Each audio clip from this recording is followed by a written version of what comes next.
பகுஜன் சமாஜ் கட்சியின் மாநில தலைவர் ஆம்ஸ்ட்ராங் படுகொலைக்கு பின்னர் மூளையாக செயல்பட்டதாக பலர் கைதும் செய்யப்பட்டிருக்கிறார்கள். பலர் மீது வழக்கும் போடப்பட்டிருக்கிறது.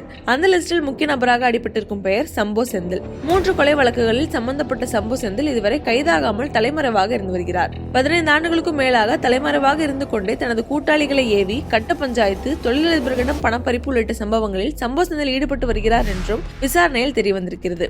அதே நேரம் பிரபல ரவுடி ஆர்காட் சுரேஷ் கொலைக்கு பழிவாங்கும் நடவடிக்கையாகவே ஆம்ஸ்ட்ராங் கொலை செய்யப்பட்டார் என்று சொல்லப்பட்ட நிலையில் சம்போ செந்தில் எப்படி சம்பந்தப்படுகிறார் என்ற கேள்வியும் எழுந்தது.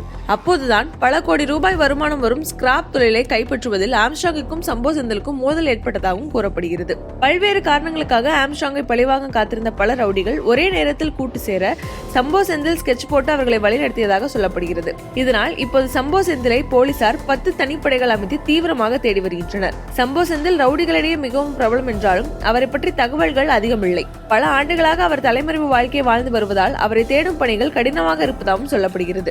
அது மட்டுமில்லாமல் சம்போ செந்திலின் 15 ஆண்டுகளுக்கு முந்தைய புகைப்படம் மட்டுமே போலீசாரிடம் உள்ளதால் இப்போது எப்படி இருப்பார் என்று தெரியாத நிலைதான் இருக்கிறது.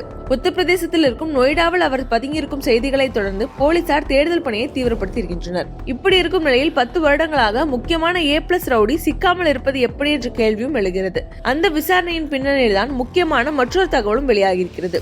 வெளி மாநிலம் மற்றும் வெளிநாடுகளில் பதுங்கிக் கொண்டே தனது கூட்டாளிகளுக்கு செல்போன் மூலமாக மட்டுமே உத்தரவுகளை பிறப்பித்து வந்துள்ளார் சம்போ செந்தில். இதற்காக அவர் கூட்டாளிகளும் பிரத்யேக மொபைல் போன்களை மட்டுமே பயன்படுத்தி வந்ததாகவும் சொல்லப்படுகிறது.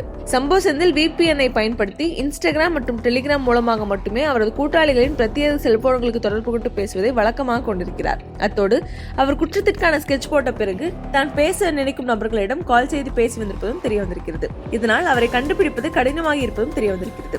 அது மட்டுமில்லாமல் மற்றொரு க்ளூவாக சம்போ செந்தில் மதியத்துக்கு பிறகே அவர் கூட்டாளியுடன் பேசி வந்ததால் அவர் வெளிநாட்டில் இருந்து கொண்டு அந்த நேரத்திற்கேற்ப பேசி வந்திருக்கலாம் என்றும் போலீசார் அனுமானித்திருக்கின்றனர். ஏற்கனவே சம்போ செந்திலுக்கு எதிராக லுக் அவுட் நோட்டீஸ் பிறப்பிக்கப்பட்டு 15 வருடங்களுக்கு முந்தைய படம் மட்டுமே கொடுக்கப்பட்டுள்ளதால் சம்போ செந்திலின் தற்போதைய உருவம் குறித்து அறிவதில் சிக்கலும் ஏற்பட்டிருக்கிறது. அது மட்டுமில்லாமல் சம்போ செந்தில் தொடர்பு கொள்ளும் நபர்களின் முழு பட்டியலும் கேட்டு இன்ஸ்டாகிராம் மற்றும் டெலிகிராம் போன்ற நிறுவனத்திற்கு சென்னை காவல்துறை கடிதம் அனுப்பியதாக சொல்லியிருக்கின்றனர். சம்போ செந்திலை பிடிப்பதில் இவ்வளவு சவால்கள் இருப்பதால் அத்தனையும் கடந்து போலீசார் அவரை பிடிப்பார்களா என்ற எதிர்பார்ப்பும் உண்டாகி இருக்கிறது.